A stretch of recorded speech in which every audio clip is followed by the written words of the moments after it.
Hello everyone, welcome to logically legal. I am Udita Agarwal और मेरा IBPS SO law officer exam clear हुआ था last year.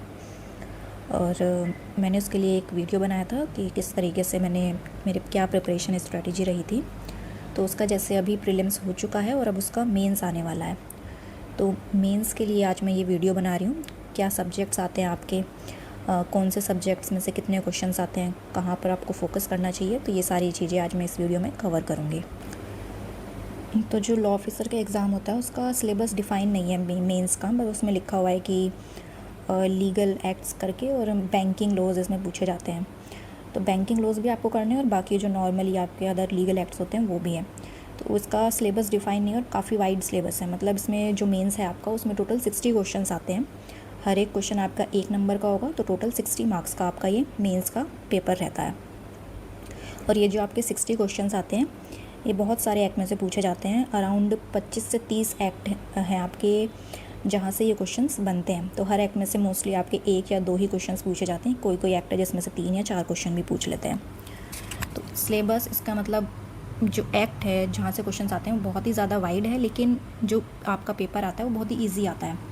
इतना ज़्यादा वो डिटेल में या फिर अंदर जाके क्वेश्चंस नहीं पूछते हैं एक्ट में से, बेसिक ही आपके क्वेश्चन पूछे जाते हैं। तो आपको एक्ट्स काफ़ी सारे पढ़ने हैं, लेकिन आपको इतने ज़्यादा डिटेल में जा कर के वो एक्ट्स नहीं पढ़ने हैं। आपको बेसिक सारे एक्ट्स का लेकिन पता होना चाहिए। तो सबसे पहले इसका सिलेबस डिस्कस करते हैं, कहाँ कहाँ से क्वेश्चंस बनते हैं। तो ये आपके कुछ एक्ट्स हैं, जैसे बैंकिंग के एक्ट सबसे पहले देखते हैं। RBI का एक्ट, RBI एक्ट हो गया 1934। बैंकर्स बुक एविडेंस एक्ट हो गया। Banking regulation, negotiable instrument, SARFAESI act. Banking ombudsman scheme है जो 2021 में इंटीग्रेट हो गई थी।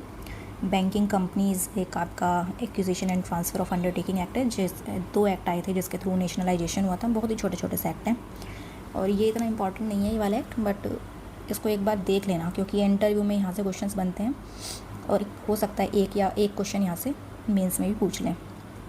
देन आपका ट्रांसफ़र ऑफ प्रॉपर्टी एक्ट, बहुत ही ज़्यादा इंपॉर्टेंट एक्ट है ये। Insolvency, bankruptcy code, companies act, sales of goods act. तो ये आपके कुछ एक्ट हैं, लगभग 25 से 30 एक्ट हैं जहाँ से क्वेश्चन पूछे जाते हैं मेंस में। अब इसमें से काफ़ी सारे एक्ट ऐसे होंगे जो आपने पहले से पढ़ रखे हैं, मे भी किसी और एग्ज़ाम की तैयारी कर रही हो और अपने कॉलेज टाइम में आपने पढ़े होंगे, जैसे कि ट्रांसफ़र ऑफ प्रॉपर्टी एक्ट हो गया, कॉन्ट्रैक्ट एक्ट, कॉन्स्टिट्यूशन। तो ये कुछ एक्ट हैं जो आपने पढ़ रखे हैं, लेकिन कुछ ऐसे भी एक्ट हैं जो एकदम न्यू होंगे, स्पेसिफिकली जो बैंकिंग से डील करते हैं। तो आपको ये करना है कि जो पहले बैंकिंग वाले लॉज हैं वो आपको पहले प्रिपेयर कर लेने हैं। तो जैसे अभी टाइम है, अभी लगभग 2 महीने आपके मेंस के एग्ज़ाम में, तो ईज़िली आप ये सारा कवर कर सकते हैं। और इसमें मैंने वो एक्ट्स भी हाईलाइट करें जो मोस्ट इम्पॉर्टेंट हैं और जहाँ से हर बार क्वेश्चंस बनते हैं, जैसे कि सारफेसी एक्ट से हर बार क्वेश्चन बनेंगे। इसमें मैंने ये भी मेंशन किया है कि 2024 में जो लास्ट टाइम हुआ था एग्ज़ाम और जो उससे पहले हुआ था 2023 में, उसमें किस एक्ट में से कितने क्वेश्चंस पूछे गए थे। तो जैसे आपका RBI एक्ट है, उसमें आपका लास्ट ईयर तो क्वेश्चन नहीं पूछा था, बट लास्ट ईयर 2023 में एक क्वेश्चन पूछा गया था। बहुत ही छोटा सा एक्ट है RBI एक्ट, ज़्यादा इसमें सेक्शंस नहीं है। ईज़िली आप 2-3 घंटे में इसको पढ़ सकते हैं। और ये आप बेयर एक्ट से ही पढ़ना। नॉर्मली आपको किसी भी बुक्स की ज़रूरत नहीं है, क्योंकि बुक्स वगैरह से क्वेश्चन नहीं, डायरेक्ट सेक्शन बेस्ड क्वेश्चन आते हैं इसमें। कोई इंपॉर्टेंट सेक्शन है तो उसका सेक्शन नंबर पूछ लेंगे, या फिर मोस्टली जो डेफिनेशन वाला पार्ट होता है, तो डेफिनेशन वाले पार्ट में से भी काफ़ी क्वेश्चंस बनते हैं इसमें।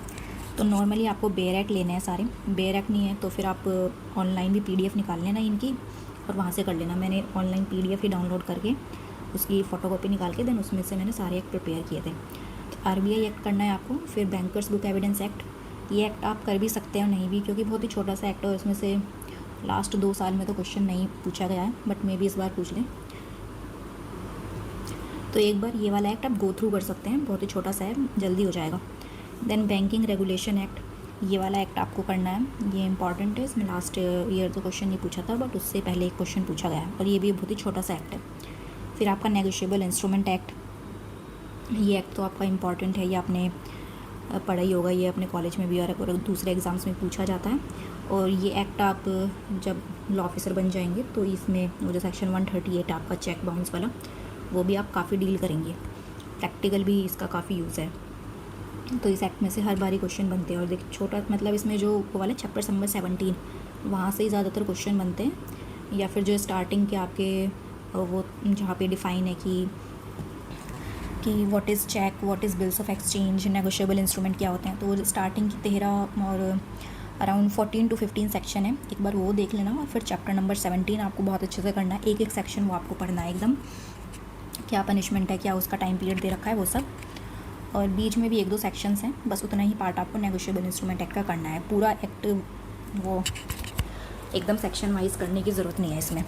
देन आपका SARFAESI act, very very important act.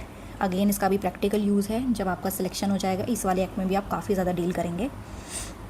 तो ये एक्ट का आपको एक एक सेक्शन पढ़ना है, स्पेशली इसका सेक्शन नंबर जो 13 है वो तो मतलब मेन सेक्शन है, काफ़ी पूछा जाता है। शायद लास्ट टाइम भी उसी सेक्शन में से क्वेश्चन आया था। मैं जो क्वेश्चंस लास्ट टाइम पूछा गया था उसकी भी एक वीडियो बना दूँगी। सारफेसी एक्ट आपको अच्छे से करना है। देन बैंकिंग ऑम्बड्समैन स्कीम है, ये भी ज़्यादा नहीं है, इसमें भी कुछ ही सेक्शंस हैं, तो ये भी आप एक बार देख लेना। क्वेश्चंस तो नहीं आए इसमें लास्ट 2 बार, उससे पहले आया था लेकिन। तो छोटा सा एक्ट है, ये भी बहुत ही जल्दी हो जाएगा। 2021 में इंटीग्रेट हो गई थी, वो 3-4 स्कीम उससे पहले होती थी। बस इतना ही आपको देखना है इसमें। देन आपका बैंकिंग कंपनीज़ देख सकते हैं इसको और छोड़ भी सकते हैं, इतना कुछ इंपॉर्टेंट नहीं है इससे। फिर आता है आपका transfer of property, most important act है ये। इवन इंटरव्यू में भी आपसे इसमें क्वेश्चन पूछे जाएंगे, और जब सिलेक्शन होगा अगेन प्रैक्टिकल यूज़ है इसका, स्पेशली जो मॉर्गेज वाला पार्ट है, जो लीज़ वाला पार्ट है इसका, पार्ट ए से ज़्यादा पार्ट जो बी है इसका, लीज़ मॉर्गेज सेल, वो ज़्यादा इंपॉर्टेंट है आपका बैंकिंग के पर्पज़ से, क्योंकि उसी में ही आप मोस्टली डील करेंगे। तो ये आपको देखना है कि मॉर्गेज और लीज़ वाला पार्ट, इसमें चार्ज वगैरह, ये आप सेक्शन देख लेना एकदम, जो मेन सेक्शंस है इसमें वहीं से क्वेश्चंस बनते हैं। देन इंसॉल्वेंसी बैंक्रप्सी कोड, ये भी आपको करना है। काफ़ी बड़ा एक्ट है, लेकिन इसका मैं एक वीडियो बताऊंगी आपको, जहाँ से मैंने प्रिपेयर किया था, यूट्यूब पे आपको मिल जाएगा। उस वीडियो में से अगर आप ये एक्ट करेंगे तो बहुत ही ईजी आपको समझ में आ जाएगा, और आपको लगेगा भी नहीं कि बहुत ज़्यादा बड़ा एक्ट है, क्योंकि इसका भी कुछ ही पार्ट है जो इम्पॉर्टेंट है, जहाँ से एग्ज़ाम्स में क्वेश्चंस बनते हैं। देन आपका कंपनीज़ एक्ट अगेन बहुत ही ज़्यादा बल्कि एक्ट है ये, बट क्वेश्चंस यहाँ से बनते हैं। और क्वेश्चंस कंपनीज़ एक्ट में से मोस्टली जो इसका डेफिनेशन वाला पार्ट है, और टाइप्स ऑफ कंपनीज इसमें बता रखा है कि कंपनीज स्मॉल कंपनी होती है, पब्लिक प्राइवेट, तो उस टाइप्स ऑफ कंपनीज़ में से पूछते हैं। और बाकी कंपनीज़ एक्ट में कुछ और सेक्शंस है, जैसे प्रोस्पेक्टस हो गया, शेयर्स ये हो गया, और आपका कॉर्पोरेट सोशल रिस्पॉन्सिबिलिटी एक आती है सेक्शन, वहाँ से क्वेश्चन बनते हैं। तो वैसे कंपनीज़ एक्ट के लिए मैंने वीडियोस बनाई हुई हैं, जो भी इम्पॉर्टेंट एरिया है उसका वो मैंने कवर करवाया हुआ है, वो आप वहाँ से देख सकते हैं। उतना ही मैंने प्रिपेयर किया था कंपनीज़ एक्ट में से, क्योंकि ये पॉसिबल नहीं है कि हम 400 से ऊपर सेक्शन है सारा का सारा कर सकें, और 2 या 3 क्वेश्चंस इतने ही पूछे जाते हैं। कभी कभी ज़्यादा भी पूछ लेते हैं, but last time I think 2 या 3 ही क्वेश्चन पूछे गए थे इस एक्ट से। तो जो इंपॉर्टेंट एरिया है उसके लिए वीडियोस बना रखी हैं कंपनीज़ की, 2-3 वीडियोज़ हैं, इतना भी कर लेंगे तो भी इनफ होगा। बाकी आपका सेल्स ऑफ गुड्स एक्ट, ये भी छोटा सा एक्ट है, हो सकता है आपने पहले पढ़ भी रखा हो, ये भी आपको करना है। पार्टनरशिप एक्ट, ये भी इम्पॉर्टेंट है आपका, सेल्स ऑफ गुड्स एक्ट से ज़्यादा पार्टनरशिप एक्ट इंपॉर्टेंट है, तो ये बिल्कुल स्किप नहीं करना। Then limited liability partnership act, ये भी थोड़ा सा लेंथी तो है, बट इसमें से भी 2 साल से क्वेश्चन पूछे जा रहे हैं, एक क्वेश्चन ही पूछा जा रहा है। तो ये भी आप एक बार देख लेना, स्पेशली वो वाला पार्ट जो जिसमें ये दे रखा है कि पार्टनरशिप फॉर्म को LLP में कैसे कन्वर्ट करते हैं, वो सेक्शंस नंबर दे रखे हैं ना, 56, 57, 58, वो वाला पार्ट, वहाँ से क्वेश्चंस बनते हैं इसमें से। दैन इंडियन कॉन्ट्रैक्ट एक्ट, सभी ने पढ़ा होगा ये तो आपको करना ही है। स्पेसिफिक रिलीफ एक्ट, इसमें से कभी कभी पूछ भी लेते हैं क्वेश्चन, कभी कभी नहीं, तो ये आप स्किप कर सकते हैं अगर टाइम ना हो तो, टाइम है तो पढ़ लेना। देन लिमिटेशन एक्ट, ये भी छोटा सा एक्ट है आपका, देख लेना एक बार, क्योंकि यहाँ से भी लास्ट 2 बार से क्वेश्चंस आ रहे हैं। देन आर्बिट्रेशन कॉन्सिलिएशन एक्ट, इसमें से भी कभी कभी क्वेश्चन पूछते हैं, कभी नहीं, तो ये भी आप देख सकते हैं, मेन 1-2 सेक्शंस देख लेना। देन क्रिमिनल लॉज में से भी काफ़ी क्वेश्चंस पूछे जा रहे हैं लास्ट 2-3 साल से, जैसे आपका FEMA हो गया, prevention of money laundering act हो गया, तो ये दोनों एक्ट आपको करने हैं अच्छे से, स्पेशली जो prevention of money laundering act है, ये वाला एक्ट आपको अच्छे से करना है। देन लोक अदालत और लीगल सर्विसेज अथॉरिटीज़ एक्ट, इसमें से भी एक क्वेश्चन पूछा गया है लास्ट टाइम हो तो देख लेना, otherwise you can skip. Then RTI act, बहुत ही छोटा सा एक्ट है, ये आपको करना है क्योंकि ये इंपॉर्टेंट है। RTI से भी आप डील करेंगे जब आपका सिलेक्शन हो जाएगा। तो अगेन जो ऐसे एक्ट है ना जिनका प्रैक्टिकल यूज़ भी है, वहाँ से क्वेश्चंस हर बार आते ही हैं। कॉन्स्टिट्यूशन ये तो आपको करना ही है। Then CPC again important act है आपका, ये भी आपको करना है। अब जो न्यू क्रिमिनल लॉज आए थे, तो अभी ये कन्फ्यूजन मत रखना कि पुराने एक्ट्स पढ़ने हैं या नए पढ़ने हैं। पुराने एक्ट में से इस एग्ज़ाम में क्वेश्चंस नहीं पूछे जाएंगे। जो नए क्रिमिनल एक्ट आ चुके हैं ना आपके BNS BS से, वहीं से ही क्वेश्चंस बनेंगे। और तीनों एक्ट में से मिला करके 8 से 10 क्वेश्चंस आपके पूछे जाते हैं। और इसमें से आप डेफिनेशन वाला जो पार्ट है वो बहुत अच्छे से कर लेना, स्पेशली जो भी न्यू ऐड हुआ है इसमें, वो आपको अच्छे से देखना है। देन ज्यूरिस्प्रूडेंस आप छोड़ सकते हैं, जो बेसिकली ये पूछ लेते हैं रैंडम की डेफिनेशन दे करके कि ये डेफिनेशन किस जूरिस्ट की है। तो कभी कभी 1-2 बार ऐसा क्वेश्चन पूछा गया है। एक ही क्वेश्चन पूछेंगे अगर पूछा तो, वरना तो ज्यूरिस्प्रूडेंस में से आता नहीं है। लीगल मैगज़िम तो आप वही जो भी हमारी मेन लीगल मैगज़िम्स है वही एक आधा कभी कभी पूछ लेते हैं। टोर्ट्स हो गया आपका, competition act, consumer protection act, यहाँ से भी एक एक क्वेश्चन कभी कभी पूछ लेते हैं। छोटे छोटे एक्ट हैं, वीडियोस मैंने इनकी बनाई हुई हैं, वहाँ से आप ये कर लेना। देन IT एक्ट का भी मैंने वीडियो बनाया हुआ है। इसका भी लास्ट टाइम एक क्वेश्चन पूछा गया था और डेफिनेशन वाले पार्ट में से ही पूछा गया था। देन एक कमर्शियल कोर्ट एक्ट, इसका भी लास्ट टाइम एक क्वेश्चन, इस एक्ट में से भी क्वेश्चन पूछा गया था लास्ट टाइम, और आई थिंक सेक्शन 12A कर है एक सेक्शन वहाँ से। तो ये एक्ट आप छोड़ सकते हैं, कमर्शियल कोर्ट एक्ट, क्योंकि लास्ट टाइम ही ये पहली बार ही इस एक्ट में से क्वेश्चन पूछा गया था, उससे पहले कभी पूछा भी नहीं गया। Then registration act, Indian stamp act और लेबर लॉज करने की ज़रूरत नहीं है। लेबर लॉज में से रैंडमली कोई किसी भी एक्ट में से उठा करके एक क्वेश्चन पूछ लेते हैं, बट इतना ज़्यादा है लेबर लॉज में, आपको एक क्वेश्चन के लिए वर्थ इट बिल्कुल भी नहीं है वो पढ़ना। तो इसमें आप ऐसे ही नॉर्मली तुक्का लगा देना। Registration act, Indian stamp act, यहाँ से भी एक एक क्वेश्चन पूछ लेते हैं। टाइम हो तो पढ़ लेना, अदरवाइज़ ये भी आप छोड़ सकते हैं।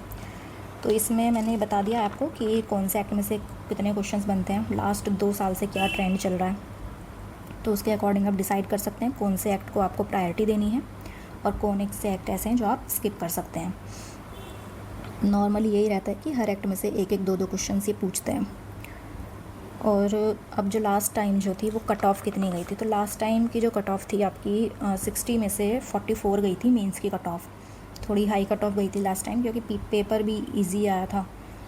और वैसे तो हर बार ही ऐसा पेपर आता है, इजी ही रहता है मेंस का पेपर, बस टफ थोड़ा इसलिए लगता है क्योंकि बहुत सारे एक्ट में से क्वेश्चन पूछे जाते हैं, लेकिन क्वेश्चंस का लेवल बहुत बेसिक रहता है।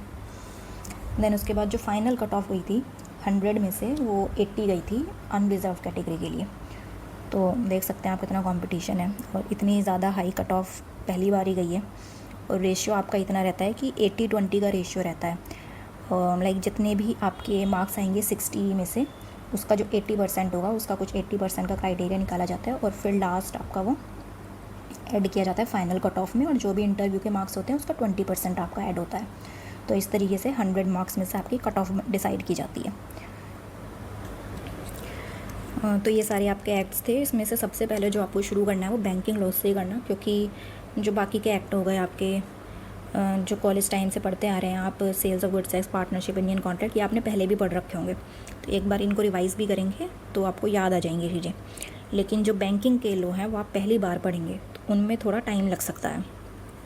स्पेशली इंसॉल्वेंसी, बैंक्रप्सी कोड हो गया, कंपनीज़ एक्ट, अभी टाइम है। तो जो बड़े एक्ट हैं, क्योंकि बाकी जितने भी एक्ट हैं बैंकिंग के वो सब छोटे हैं, बहुत ही ईजी है, मतलब 2-3 घंटे में आपके कवर हो जाएंगे।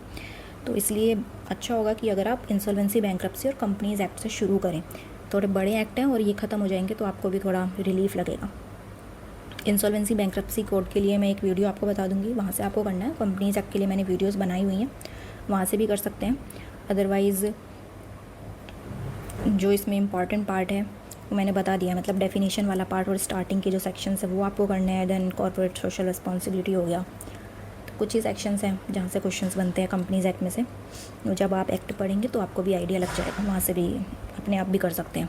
और किसी के भी लिए भी आपको कोई बुक अलग से लेने की ज़रूरत नहीं है। नॉर्मली आपको बेयर एक्ट लेने हैं सभी एक्ट्स के, और बेयर एक्ट में से आपको पढ़ना है, एक बार रीड करेंगे, देन दूसरी बार जब आप रीड करेंगे तो अपने आप ही आपको थोड़ा आइडिया होता जाएगा कि ये इंपॉर्टेंट है, ये इस तरीके से है, उस तरीके से आप मार्क कर लेना। एंड देन आपको प्रैक्टिस करनी है। अगेन इसके लिए आपको मॉक लगाने हैं। मॉक का खैर अभी तो फ़ायदा नहीं है, जब एग्ज़ाम से 15-20 दिन पहले वो मॉक वगैरह आप लगा लेना। अभी आपको बेयर एक्ट में से ही प्रिपेयर करना है। मैंने बेयर एक्ट में से ही करे थे सारे एक्ट्स। कोई भी बुक इसके लिए मैंने एक्स्ट्रा नहीं ली थी। बाकी मैं कोशिश करूँगी कि कुछ एक्ट जो हैं आपके बैंकिंग के, उनके मैं सेपरेट वीडियो बना सकूँ, थोड़ा बहुत पढ़ाने की कोशिश करूँगी कि क्या इम्पॉर्टेंट है ये सब, अगर मेरे को टाइम मिलता है तो। और एक वीडियो मैं उस पर बना दूँगी कि लास्ट टाइम जो कौन कौन से एक्ट में से क्या क्वेश्चंस पूछे गए थे, तो उसकी एक मेरे पास लिस्ट है पूरी, तो उसको भी मैं बता दूँगी अगर आपको उसकी ज़रूरत पड़ी तो उससे भी आपको आइडिया हो जाएगा कि क्वेश्चन किस लेवल के पूछे जाते हैं। अब बाकी और कोई अगर आपके क्वेश्चंस हो मेंस के रिगार्डिंग, या फिर कौन सा सब्जेक्ट किस तरीके से प्रिपेयर करना है, कौन से एक्ट में से कितना पढ़ना है, तो वो आप कमेंट सेक्शन में लिख सकते हैं। काफ़ी सारे लोगों को काफ़ी कन्फ्यूजन भी होगा कट ऑफ को लेके प्री की, तो अब जब आएगा रिज़ल्ट कट ऑफ तो तभी पता चलेगी। मे भी थोड़ी हायर साइड ही जाएगी कट ऑफ, क्योंकि सीट्स भी कम है और कंपटीशन अगेन बहुत ज़्यादा है। बट यही है कि रिज़ल्ट बहुत लेट आता है इसका, जब मेंस की डेट से एग्जैक्ट 10-12 दिन पहले ही आपका रिज़ल्ट आएगा, तो वो 10-12 दिन में कोई प्रिपरेशन नहीं हो पाती है, उस टाइम पर सिर्फ आपका रिवीजन ही होता है। तो अब ये सोच के फ़ायदा नहीं है, अगर आपको थोड़ा सा भी लगता है कि अगर आप कट ऑफ क्लियर कर सकते हैं तो अपनी प्रिपरेशन शुरू कर दीजिए, बाकी बाद में देखा जाएगा, क्योंकि 12 दिन में कोई तैयारी नहीं होगी, रिज़ल्ट काफ़ी लेट ही आएगा। अगर नवंबर में एग्ज़ाम है आपका, तो आपका अक्टूबर लास्ट वीक में ही रिज़ल्ट आने वाला है, तो उसके हिसाब से अभी आपके पास 2 महीने का टाइम है। अगर आप इसको ठीक से यूटिलाइज़ करेंगे तो बहुत अच्छी तैयारी हो सकती है। बाकी और कोई क्वेश्चन हो, कोई डाउट हो आपका, तो आप कमेंट सेक्शन में पूछ सकते हैं।